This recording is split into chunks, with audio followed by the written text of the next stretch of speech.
Welcome to Chapter 4, Special Topics in Ocular Immunology. In Chapter 3, we asked how the eye protects itself. Now we flip the question. When that protection fails and uveitis develops, why does it strike some people and not others? We'll answer through two lenses, animal models of uveitis and the genetics of HLA. Let's begin. Here's the roadmap for the chapter. First, experimental autoimmune uveitis, EAU, is the main animal model used to study human uveitis. It's induced with ocular antigens like S antigen and IRBP, and it revealed that T lymphocytes are the primary drivers of ocular inflammation. Second, we turn to the MHC, the major histocompatibility complex, the cell surface glycoproteins the immune system uses for recognition. In humans, these are called human leukocyte antigens, or HLA. The key fact about HLA genes is that they're highly polymorphic, enormously varied from person to person. That diversity is a strength for the population because collectively we can recognize almost any pathogen. But the trade-off is that certain HLA variants predispose specific individuals to specific immune-mediated diseases.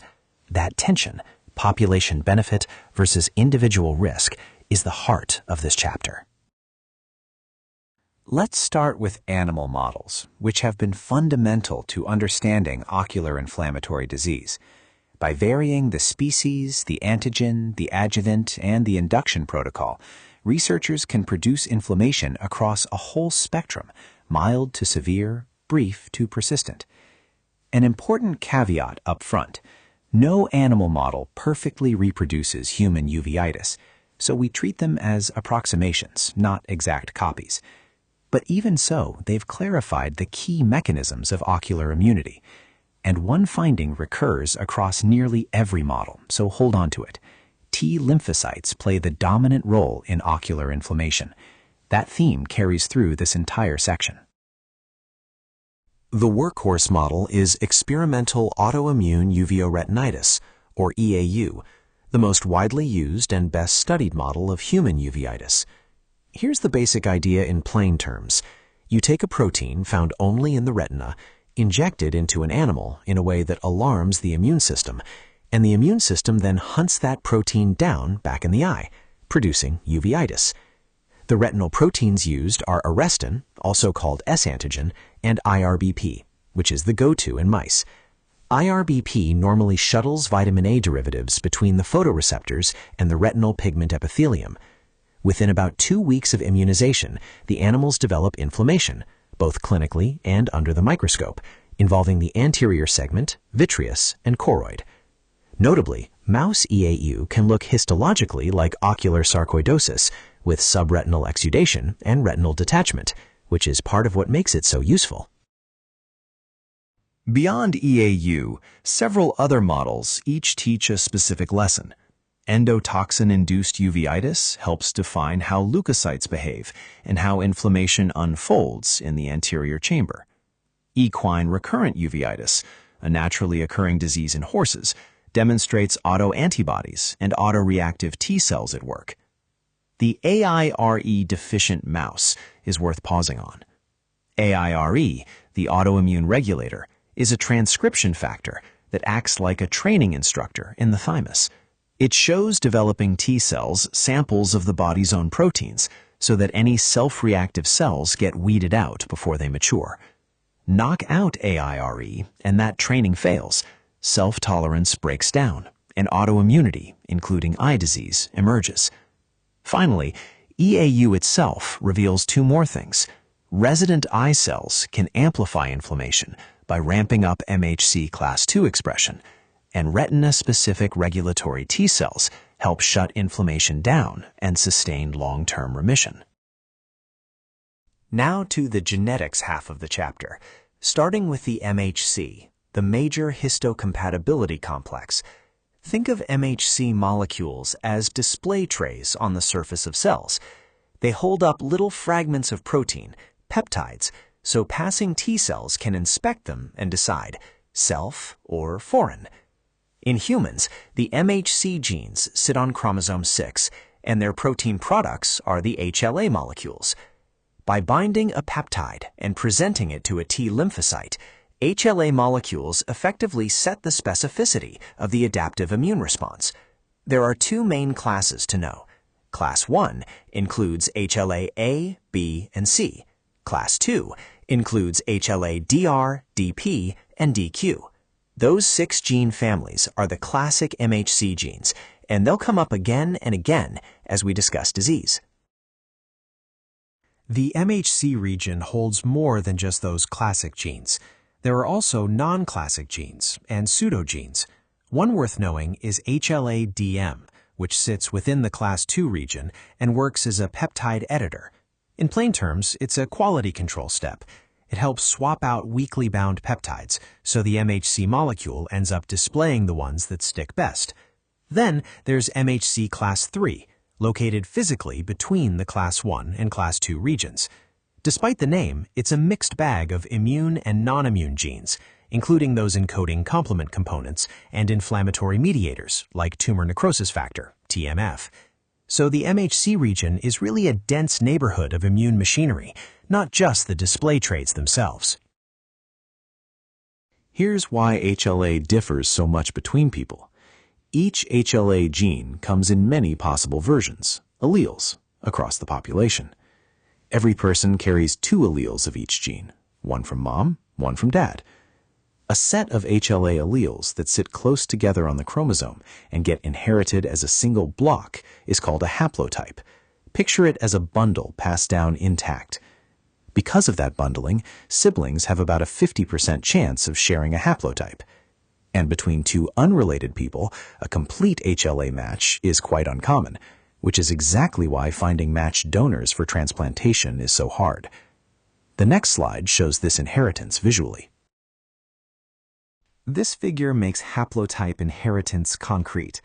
Look at the parents at the top. The father carries 2 haplotypes, labeled A and B. The mother carries 2, labeled C and D. Each is a bundle of HLA types.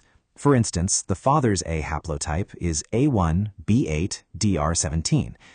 Every child inherits exactly 1 haplotype from each parent, so there are only 4 possible combinations: AC, AD, BC, and BD, the 4 children shown along the bottom. Now the practical payoff.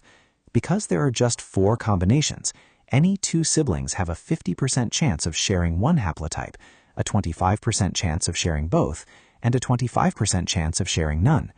That simple inheritance math is what underlies HLA matching between relatives. So why does all this diversity exist? At the population level, it's protective. Because different people carry different HLA variants, different individuals can recognize different sets of antigens, and collectively, the population can respond to a huge range of pathogens. No single new virus can wipe everyone out, because someone's HLA will present it effectively. But here's the trade-off, and it's the crux of the chapter. That same variation means certain HLA variants can raise susceptibility to immune-mediated disease. It can happen 2 ways. An HLA variant might drive an overly strong response to an otherwise harmless antigen, or it might misread one of the body's own peptides as foreign and spark autoimmunity. Diversity, in short, is a population-level asset that can become an individual-level liability. The most clinically important example is HLA-B27 and acute anterior uveitis. HLA-B27 is strongly associated with AAU. Depending on ethnicity, it's present in roughly 19 to 88% of patients, and it travels with a familiar cluster of systemic disease: ankylosing spondylitis, reactive arthritis, inflammatory bowel disease-associated arthropathy, and psoriatic arthritis, the seronegative spondyloarthropathies. The exact mechanism remains uncertain, but the clues are suggestive. Episodes often follow a gram-negative gut infection, or chlamydia, and bacterial lipopolysaccharide with innate immune activation may contribute. Here's a telling detail. Animal models expressing human HLA-B27 develop arthritis and reactive arthritis-like disease after intestinal infection, yet uveitis is uncommon in them. That tells us HLA-B27 by itself doesn't fully explain the eye disease. Other genetic and environmental factors must be involved. How do we actually identify someone's HLA type? And what do those code-like names mean? Historically, typing used antibody-based reactions. Modern testing reads the DNA sequence directly with molecular genotyping. Structurally, class 1 molecules are an alpha chain plus beta-2 microglobulin, and class 2 are an alpha chain plus a beta chain. Genotyping then zooms in progressively, first the chain, then the major type, then the specific variant. Take the example DRB1*0408. Read it piece by piece. DRB1 is the beta chain of HLA-DR. The 04 tells you it's the DR4 type, and the 08 pins down a specific minor variant within DR4. So the name is really just an increasingly precise address for one molecule, and that address keeps getting longer as new subtypes are discovered. With the naming system in hand, let's talk associations. The very first HLA disease link was reported in 1973 between an HLA haplotype and ankylosing spondylitis. Since then, more than 100 HLA disease associations have been described, several of them involving ocular inflammatory disorders. And here's the definition to hold on to. We say an association exists when a particular HLA haplotype shows up significantly more often in affected patients than in people without the disease. That's the whole idea, a statistical overrepresentation. How do we measure the strength of an association? With relative risk. Relative risk simply compares the chance of disease in people who carry a given HLA haplotype versus those who don't. Read it like this. A value of 1 means no difference. The haplotype doesn't matter. Below 1 means it's actually protective, lowering risk. And above 1 means increased risk, with bigger numbers signaling a stronger link. Keep that scale in mind because the next few slides throw a lot of relative risk numbers at you. Before those numbers, some essential cautions. An HLA association tells you about susceptibility, not diagnosis. It's a risk factor, not a test result. The associated HLA type can be absent in a real patient who has the disease, and plenty of people carry the type and never get sick. Associations also depend on good data. Outdated HLA naming or a fuzzy clinical diagnosis can weaken or hide a true link. And then there's linkage disequilibrium, which is worth explaining. Genes sitting close together on a chromosome tend to be inherited together as a block, so an HLA allele can look guilty simply because it's riding along next to the gene that actually causes the risk, guilt by association, quite literally. That's why a statistical HLA link doesn't automatically prove that HLA molecule is the culprit. Now, the strong associations in uveitic disease, and notice how large these relative risks get. Tubulointerstitial nephritis and uveitis, TINU, is linked to HLA-DRB1*0102 with a relative risk around 167. Birdshot chorioretinopathy is tied to HLA-A29 with a relative risk reported as high as 224 in North American and European populations. We'll return to birdshot in a moment. Reactive arthritis carries a relative risk near 60 with HLA-B27, and acute anterior uveitis, also HLA-B27, sits at a relative risk of about 8. So even within B27, the strength of the association varies dramatically depending on the disease. Birdshot chorioretinopathy deserves a closer look because it has the strongest known HLA association of any ocular inflammatory disease. Nearly every patient with birdshot is HLA-A29 positive, an extraordinarily tight link. But here's the crucial subtlety. Being HLA-A29 positive is nowhere near enough to cause the disease. Look at the numbers. About 8% of white Americans carry HLA-A29, yet birdshot affects fewer than 1 in 10,000 people, so the overwhelming majority of HLA-A29 positive individuals will never develop it. Put simply, HLA-A29 is almost necessary for birdshot, but far from sufficient. You need additional genetic and environmental hits. Genome-wide studies have also implicated the ERAP genes, enzymes that trim peptides before HLA class I presents them. Clinically, HLA typing can support a uveitis workup, but only when interpreted in the right clinical context. Beyond those headline links, several diseases show weaker HLA associations. Juvenile idiopathic arthritis is associated with HLA-A2, DR5, DR8, DR11, and DP2.1, particularly in acute systemic disease. Behçet disease links to HLA-B51 and A26, with a relative risk around 4 to 6 in Japanese and Middle Eastern populations, and A26 specifically flags ocular involvement. Intermediate uveitis is associated with B8, B51, DR2, and DRB1*15, relative risk about 6, with DRB1*1501 possibly the most relevant. And sympathetic ophthalmia is associated with HLA-DR4, though its relative risk isn't clearly established. A few more worth knowing, several with a clear ethnic dimension. Vogt-Koyanagi-Harada syndrome links to HLA-DR4 and DRB1*4, relative risk around 2 in Japanese and North American groups, but notably about 5 in Mexican mestizo populations, showing how associations shift with ancestry. Sarcoidosis, HLA-B8 tracks with acute systemic disease and B13 with chronic disease, though not specifically ocular.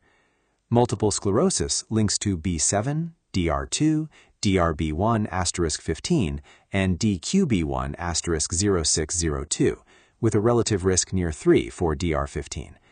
And retinal vasculitis has a reported HLA-B44 association in British populations. So we've seen that HLA types correlate with disease, but correlation isn't mechanism. Why would a particular HLA molecule actually promote autoimmunity?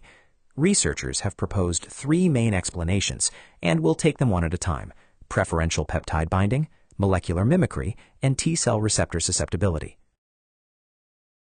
The first mechanism is preferential peptide binding. The idea is that some HLA molecules are especially good at grabbing and displaying a particular pathogenic or infectious peptide. That becomes dangerous when the infectious peptide happens to resemble one of the body's own proteins. The immune system attacks the microbe, then keeps right on attacking the look-alike self-tissue. Whether an HLA molecule binds a given peptide well comes down to tiny variations in its peptide binding groove, the exact shape of the slot that holds the peptide. Because those differences are so subtle, you need molecular HLA typing, not the older antibody methods, to detect them. This is the mechanism most tied to the fine detail nomenclature we discussed earlier. The second mechanism is molecular mimicry, and it's the most intuitive. Suppose a microbe carries an antigen that closely resembles a piece of the HLA molecule itself, a genuine case of mistaken identity. The immune system mounts a perfectly appropriate attack on the microbe, but because the microbial antigen and the self-epitope look so alike, that response cross-reacts against the body's own HLA-associated tissue. That began as legitimate defense turns into autoimmunity. It's the same underlying theme as before, an infection triggering self-attack, but here the resemblance is specifically to the HLA molecule. The third mechanism shifts the blame away from HLA altogether. Maybe the real culprit is the T-cell receptor repertoire, the particular set of T-cell receptors a given person happens to carry. Here's the link. T-cell receptors are built to interact with specific HLA molecules, so a given HLA haplotype tends to travel with certain T-cell receptor patterns. If those patterns include autoreactive receptors, then the HLA association we observe is really a signpost. It points to a dangerous T-cell repertoire riding alongside it, rather than the HLA molecule being the direct cause. It's one more reminder that an association can be indirect. That's Chapter 4. To recap, animal models like EAU showed us that T cells drive ocular inflammation, and the HLA system explains much of why uveitis strikes some people and not others, through strong associations like A29 with birdshot and B27 with anterior uveitis, always remembering that susceptibility is not destiny. Thank you.